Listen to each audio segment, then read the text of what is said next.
more than entertainment, nurturing young hearts through media. My friend, two-time Emmy Award-winning producer Tanya Green has been working in the animated arena for over 15 years. And in that time, she has overseen and managed many projects from development to final delivery for broadcasters and streaming services all over the world. Tanya fell in love with animation while working on the series Atomic Betty, I remember that, at Breakthrough Films.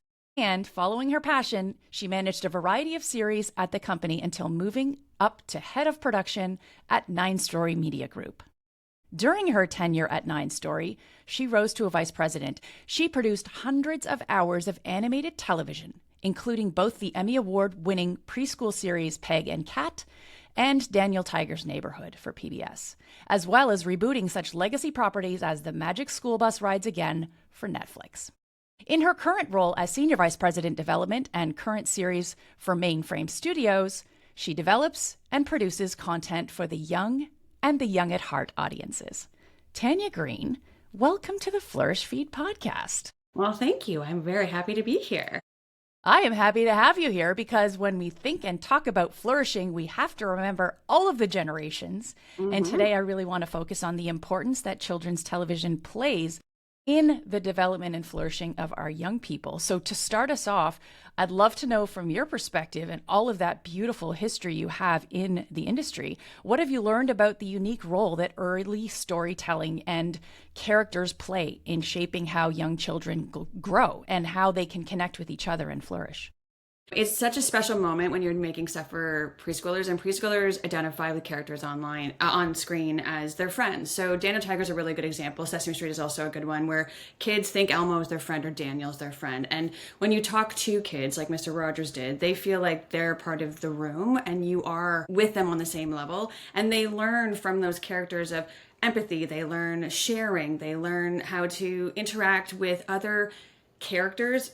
They could be puppets, they could be humans, but they start seeing a sense of humanity and joy. And they also feel like they're heard, like they're on the floor with you. They're like talking to you. They want to be friends with Daniel. They want to go play with Daniel. And they're learning all of these ways to manage growing up. Like preschool is, when you're a preschooler, life is so big because you're 3 and you're like, the world is huge and I have all these big emotions and I don't know what to do with them. And so those shows allow kids to understand that your emotions are all valid and how to deal with them and give them actual coping mechanisms of songs to sing when you're upset or tasks to do when you're frustrated and you have to wait. There's all these things that as a human and an adult, you have to learn and you have to grow into. So there's, executive functioning skills they learn as well, like task persistence and impulse control, the things that they don't have. And they learn those from characters on screen because they watch how they deal with them.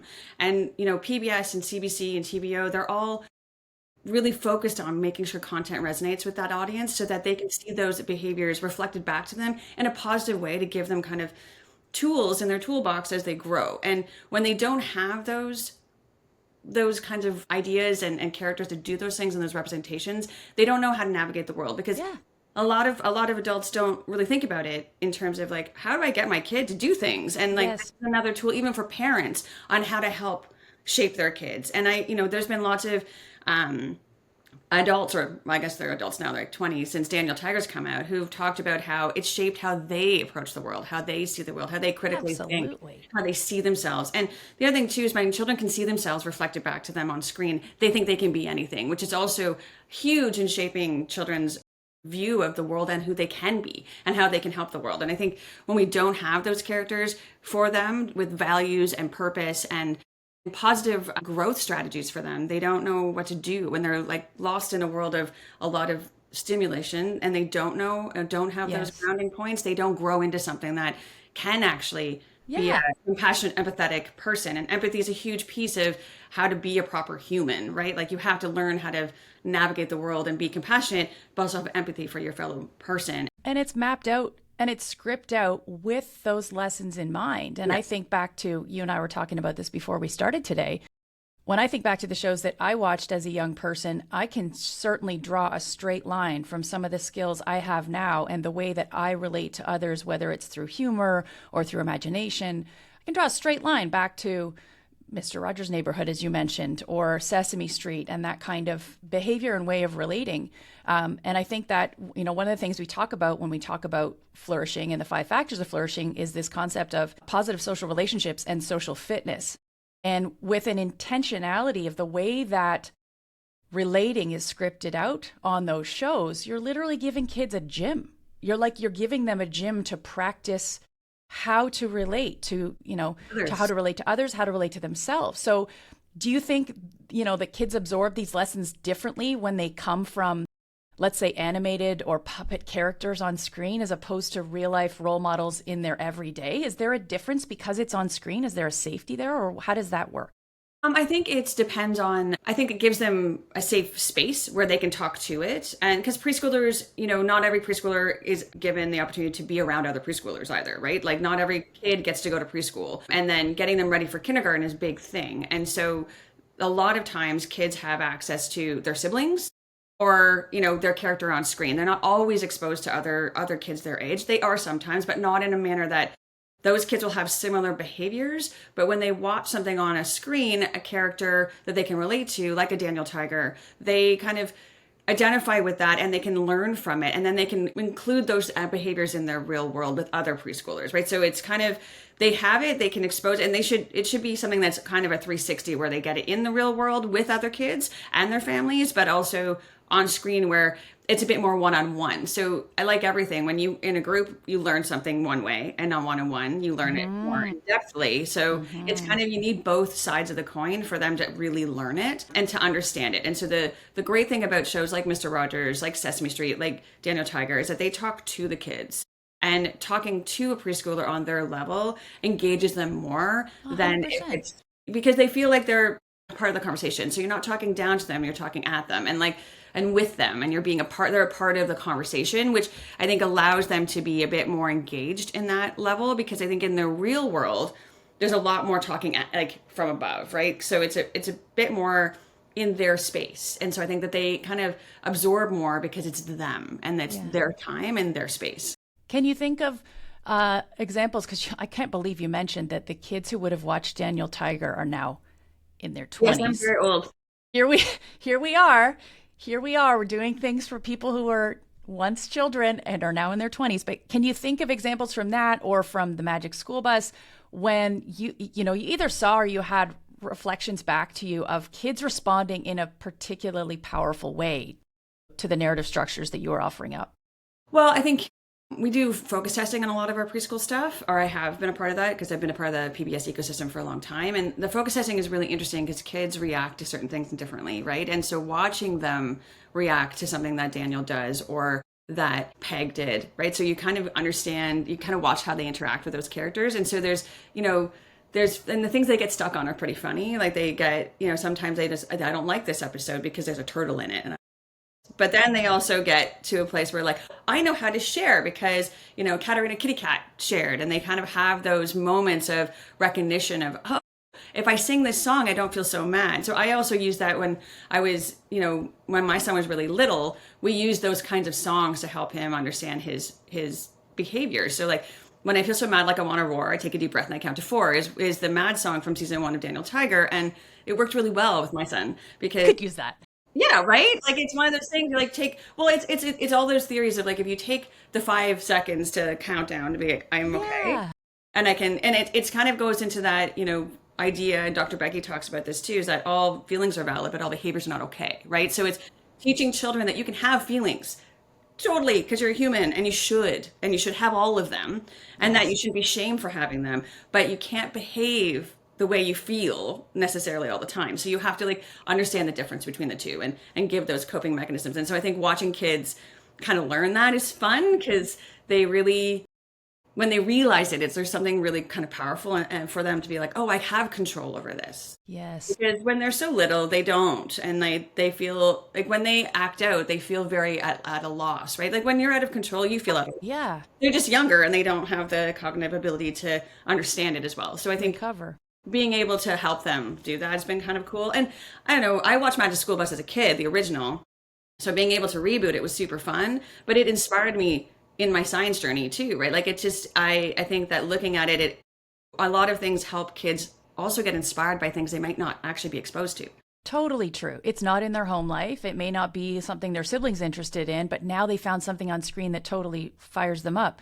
You used a name a minute ago, Dr. Becky. I want to know, what is this situation? Who is this Dr. Becky, and So, what does she do? I highly recommend if you haven't. So, she's a parenting expert, and I follow her on social. She has a website and a podcast called Good Parenting, and she's amazing. She has so many crazy strategies and like wonderful strategies about how to parent. And she's a psychologist who focuses specifically on parenting, and it's called Good Inside. That's what it is, Good Inside, and it's all about your good inside.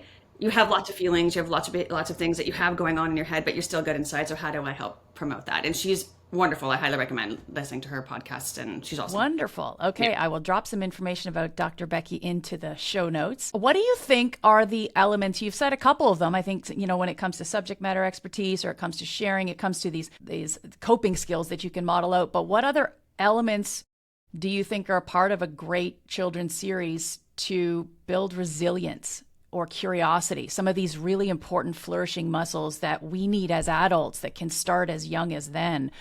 What kind of storytelling tools would you use, or what do you think are the structures that are important for that?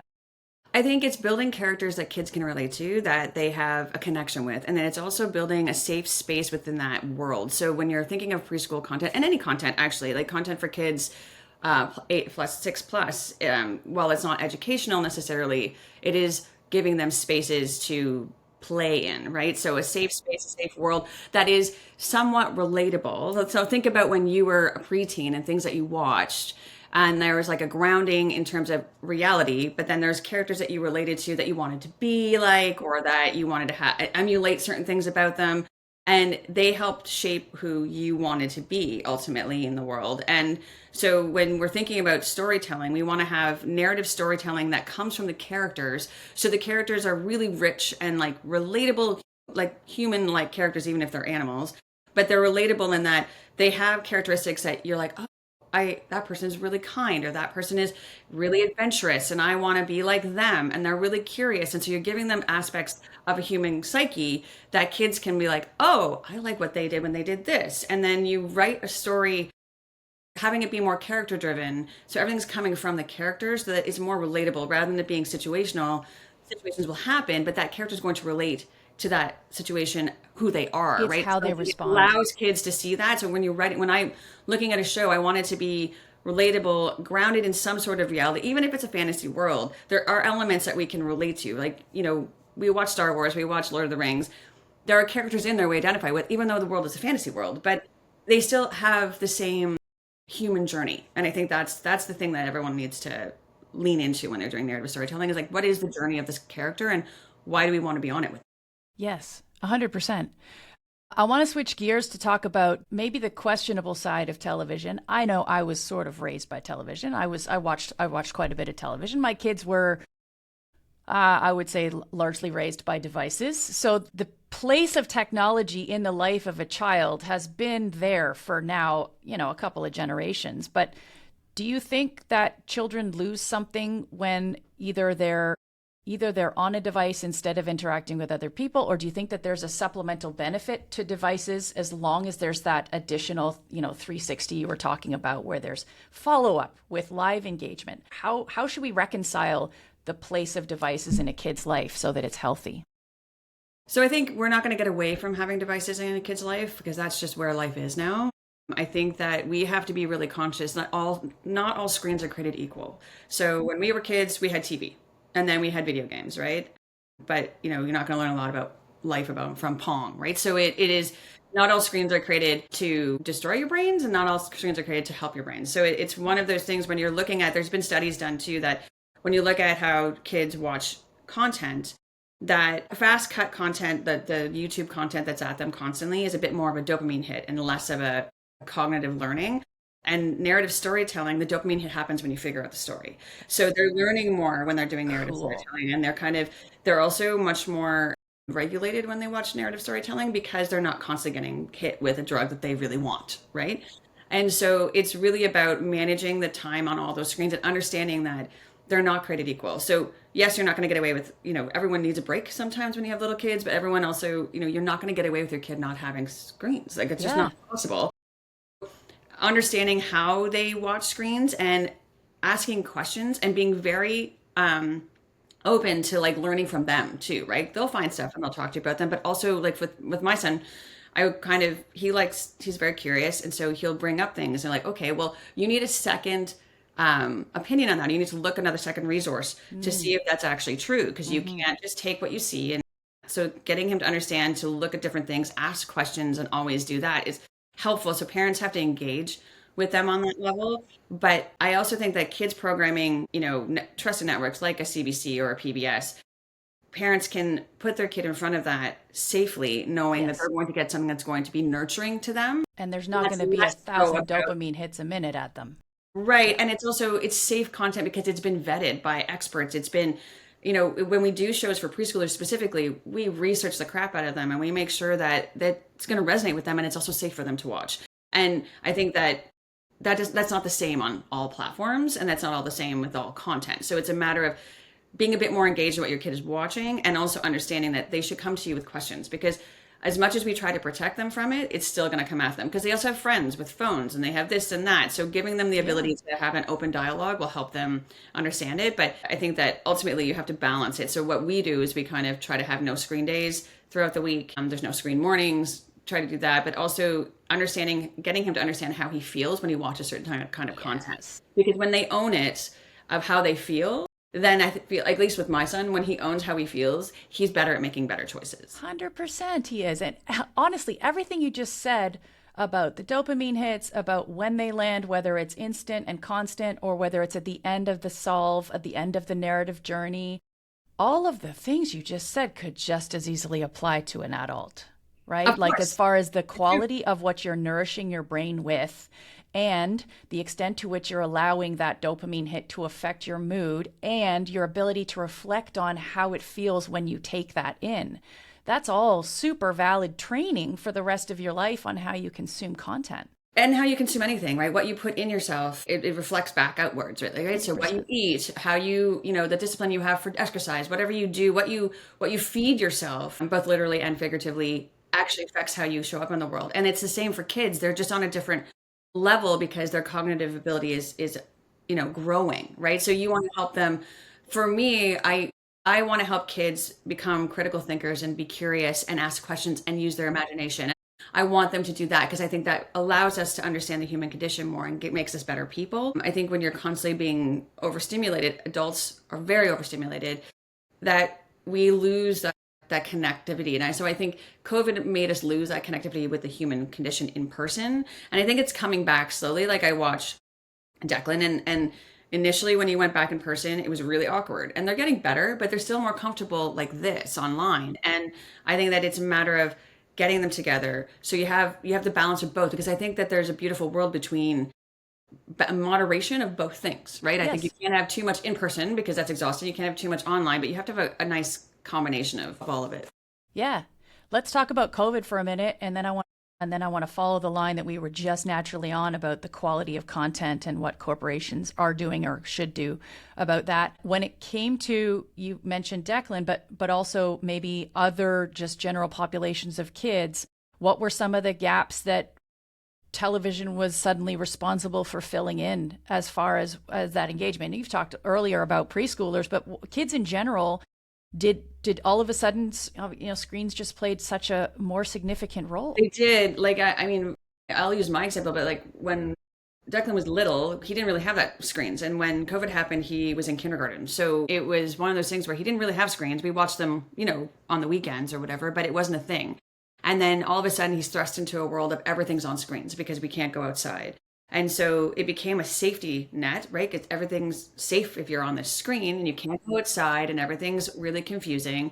And then they went to school online. He went to school online for all of grade 1 pretty much, and a good chunk of grade 2 and half of kindergarten. And so those social building years when you're that little affect you, right? They're much better now. Like they've kind of grown into what they do, but they are way more comfortable online. At least my son is, because it's just, they have interactions, when they get together, they're way more awkward. It's really interesting, and they're better now. But I feel like the connection with humanity, I think when you're in person, there's a different kind of connection you have with people. There's a different kind of energy you get from people, and there's a different kind of joy and understanding you can get from nuance of people's behaviors, their expressions, and just being around other people is something that humans need, right? We need other people. And Yes. I think COVID made us really isolated. And so as much as we're connected, we're so much more disconnected as a species in general right now. And I think kids are moving back into being more connected, which is nice. But I think we have to do more about the in-person stuff, because it's very easy just to fall into a world of just online all the time. It's true. And I noticed too, my kids were older when COVID happened. And obviously I was yet older than them, but there became an acceptance of being in the room with your very closest people and actually not paying attention to them because you were on a screen. Yeah. I thought many times over the summer, how beautiful would this summer be if we were back in the 80s or even the 90s and we didn't have this thing in our hand 24/7, how different we would be relating to each other. And I think your point about trying to bring all of those worlds back together and try to have some kind of supplementary time without screens is really well taken, because it's okay to sit in the same room with your family and just be looking at your screens for some time, but it's also really nice when everybody puts them away and we remember what those summers felt like. We remember what just play, I love that word you used earlier, what playing felt like. And I think your son, especially at the age that he was during COVID, those are play years. Those are significant imagination years. So what did you, as a very educated, children's television broadcaster creator, what are some of the things that you would do to supplement play in a day in Declan's life during that period that maybe we could then turn to as the way of building 360 into our kids' lives who have devices? Yeah, I mean, what we used to do every day, we went outside, because I think it's really important that kids get outside, right? So, and I live in a big city, so he can't. When I was a kid, I grew up in the country, so go outside without parents was like, you did it All the every time. day. Yeah. But we went outside every day. We rode our bikes. We spent time outside. We also did a lot of crafting.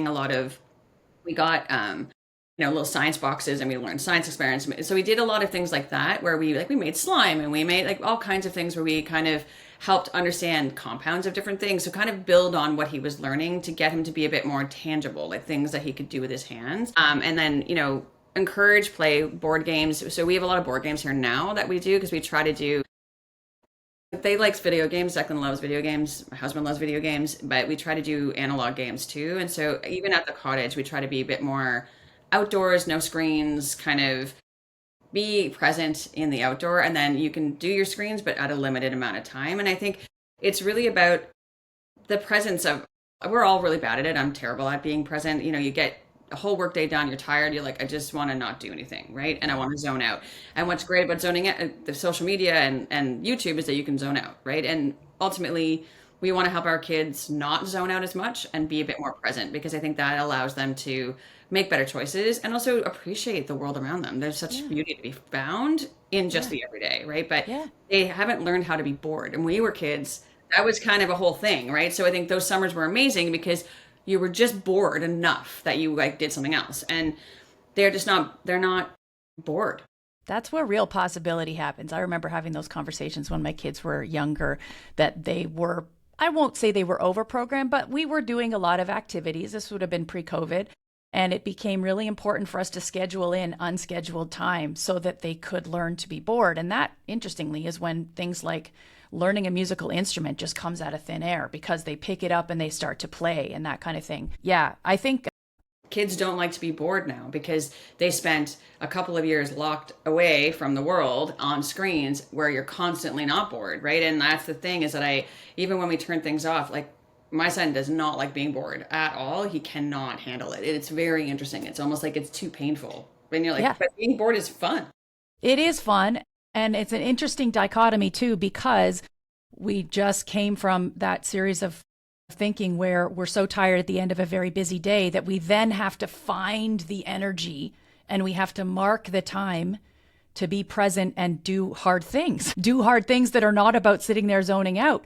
But when we talk about the 5 factors of flourishing, we talk about the 4 forms of wealth. Some of those forms of wealth you just talked about, they do require a mindful investment in order to get the best out of your life, but also the best out of your kids' life. And it's, I guess at the moment, it may seem exhausting, but do you find that you get some energy back from investing the time in analog game night or investing the energy in going outside for a bike ride? How does that affect the parent? Better. When we do that, I feel, for me, I'll be exhausted, but I feel more energized after that. If we go for a bike ride, or if we go walk after dinner, or we play a board game, it's more about the time spent with my family. And it's such a nice, it feels like I put something great back in my bucket, right? Like I feel like my cup's overflowed again. So you get drained and then you fill it back up. And I think people forget the joy of just spending time with people you care about and just being. Because when you just be, your brain just stops being on a loop, right? And it helps you kind of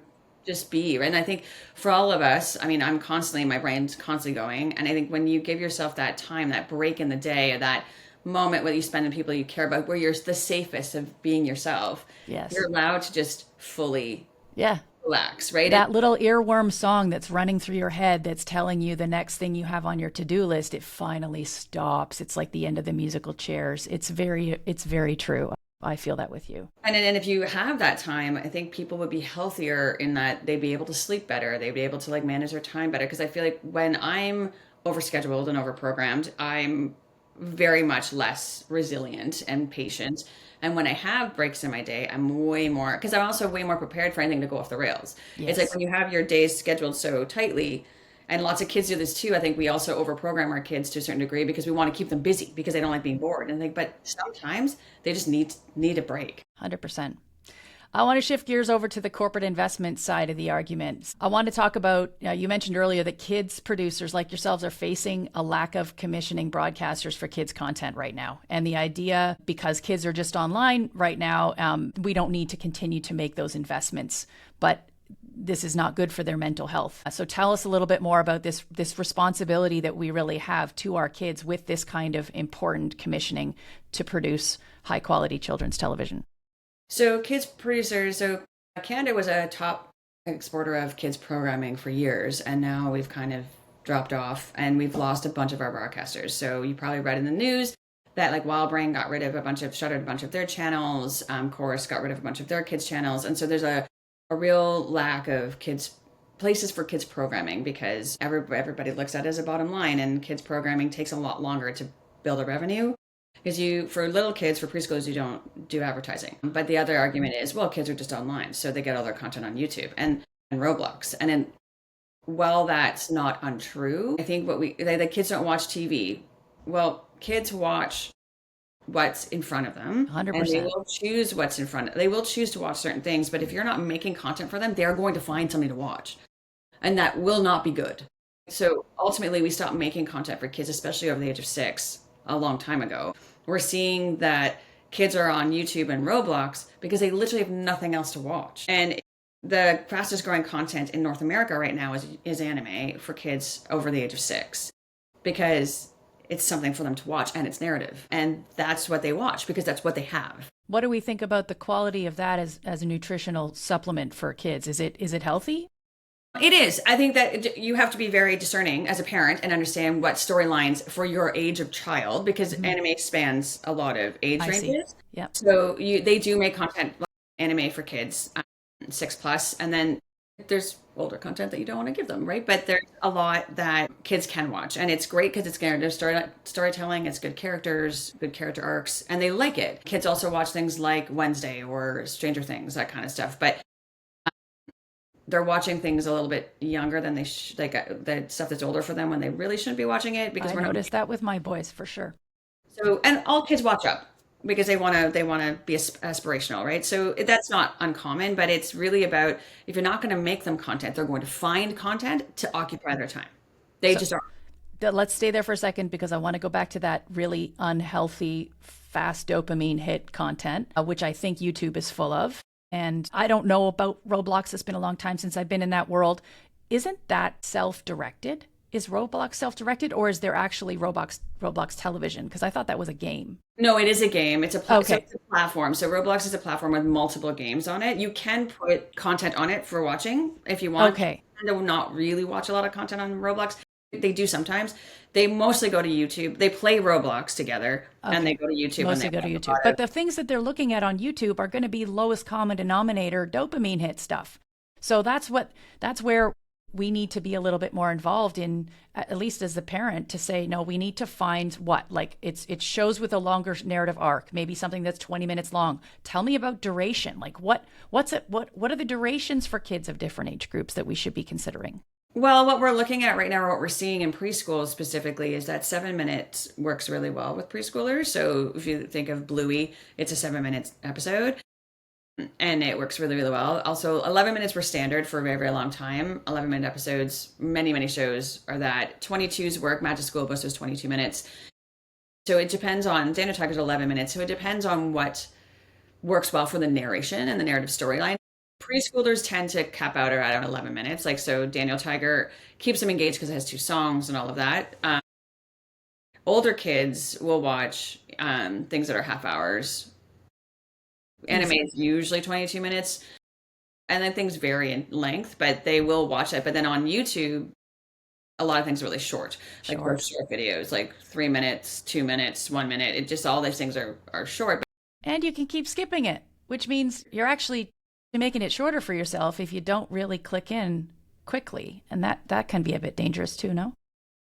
Yeah, I mean, you're like skipping what you want to watch and you're not really concentrating on stuff. So I think the other thing too is that they're quick cuts, but also to your point, they skip and then they're not actually following anything. It's just kind of a din in the background rather than being engaged in the content they're watching. And so I think while all content probably has a place, right? Like, all of us watch dumb stuff on YouTube too sometimes, right? It happens. But like I think if we're looking at content for kids, values, coping mechanisms, teaching them empathy and compassion and different types of interactions and character building in a narrative arc allows kids to engage with the content in a different way than they're engaging in other ways. And if we don't make it for them, they're going to watch all this other content that isn't going to help them grow. It's not giving them role models. It's not at all. Like, it's giving them, well, it is, but not good role models, I suppose. Yes. Yeah. So would you say, looking forward, if we were to kind of project forward in what you would hope for children's broadcasting going forward, what would you want the priorities to be? I mean, if you were mentoring the next generation of media creators like yourself, what advice do you have to give them about their responsibility to kids, knowing that we're entering this phase of bots and deep fakes and AI? And like, is there any new ideas that you guys are talking about there as far as the headwinds that might be facing you as creators that you want to get ahead of? Well, there's so many things. Like, AI is always a top of conversation of how to use it as a tool. I think it's a creator. Everyone's talking about it, how it's a creator universe now. Everyone's about, you can create your own things, put it up, and people watch it, right?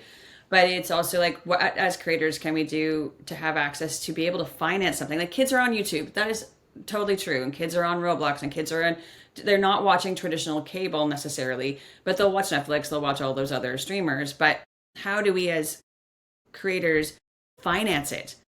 So if you don't have broadcasters who are like, oh, we want to put things up on our streaming site, or we want to put things up on YouTube, or don't have a digital play, and to, engage the kids, because kids need to be engaged on different levels, right? So when you're thinking about content in general, a show, you want to think about it beyond the TV show. You want to think about it in terms of where it lives and what other avenues getting eyeballs on it, your merchandising, your digital short program, like all the things that bring it in together to make it a big brand, because kids get excited about things, right? They want to buy things. Yeah. That's how it works. And that ecosystem's necessary. I mean, when you were talking earlier about 11-minute shows and 22-minute shows, historically, that would have been supplemented with some advertising, which makes it a sustainable business model. So now we're talking about trying to make that same business model function in a self-created universe. Funding, like on the Canadian spectrum, you got funding for those products. So you had a broadcaster that would give you a license fee, you'd get tax credit money, and you were able to sell it worldwide. So you were able to finance it because of the system that we had created.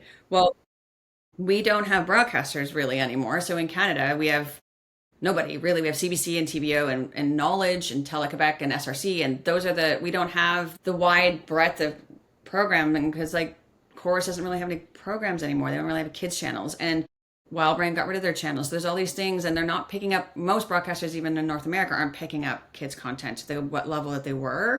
And we don't have the ability to finance something that is on YouTube to the extent that we were able to do it before. So we have to think about the model and how we get it financed and how we look at content and how we make content and how much content costs, which then the AI conversation comes in and like, how does that help? Because we also don't want to replace the creative with a machine or a bot. No, absolutely. Right. So we want to think about how all of those pieces, like everything's moving at warp speed, and kind of figuring out where we sit and how we reach kids. We have to figure out how to reach kids, but we also need help as a community to be able to finance content, because we want to pay great creators and great artists to help make something good. Sure. That's nutritious. That's not a dopamine hit. Yeah. And right now we don't have that ability. That's the problem, is that like we're just struggling to get anything made. And everyone's like, well, kids are watching things on YouTube and kids are watching things on Roblox. And you're like, okay, but how do I finance something to make it to go on those platforms? Because you have to make it. Yeah. So a lot of the entities you mentioned that are still around, they sound government driven, or at least government. So we've lost really our private interests, I guess, is what you're saying in Canada. Pretty much. And like all the mergers in the US too have reduced the amount. Really made it smaller, right? A smaller universe. So does this mean that children's television necessarily has to become much more of a global playground? Are there other countries out there where there are hopeful alliances so that Canadian either creators or producers like yourself can work with someone who's maybe outside of Canada to get these things done? And are those kind of alliances happening? Yeah. So one thing that's wonderful about producing in Canada is that we have a very extensive co-production treaty with a bunch of countries, right? So we can co-produce with a lot of countries. We cannot co-produce with the US. It's a little bit of a different thing, but internationally we can co-produce with lots of countries. So I'm currently working on a project where I'm co-producing with Australia and Singapore. So that's really cool. Wow. And then we're getting something, and we have a couple of broadcasters, 3 broadcasters on board for that. So it is a lot of co-productions that has always been the case in the industry, but then it went away for a while and now it's come back to being more of a focus, because it's how all of us need to make content and get things financed, because things are expensive and you want to make good content. So that is happening. It's just that there's not enough places to put kids content anymore. So before, you could finance an entire series out of Canada without a problem, and you can't now at all. And then, everywhere you can sell content. Animation content travels more widely than live action, just because, a purple teddy bear is everywhere. Universal. Yeah. Everybody likes a purple teddy bear. It's one of those things where it is very easy to distribute around the world, but everything's changing. The whole model is changing. How we finance things are changing. What kids are looking for is changing. And so we have to kind of all work together to figure out how in this creator economy we work together with creators to build something, but then also how do we get our government bodies, our broadcasters, like how do we make our broadcasters actually buy content for kids? And I think that is the thing that is frustrating, is like they're not making kids a priority, and they used to be a priority. There used to be a mandate where they had to put a certain percentage of content for kids on air, and we don't have that anymore. And it's like, why not? When did kids become not important? I think is my frustration, is that kids are important, and how do we reach them? And yes, the industry and the ecosystem is changing, but how do we work within that constant changing landscape? Keep giving them good content. And there's a way to do it, but we all have to work together to do it, and the government has to be invested in that too. Well, if anybody can do it, it's Tanya Green. It's not exactly a children's quote, but it's from Jurassic Park, which is "Life finds a way."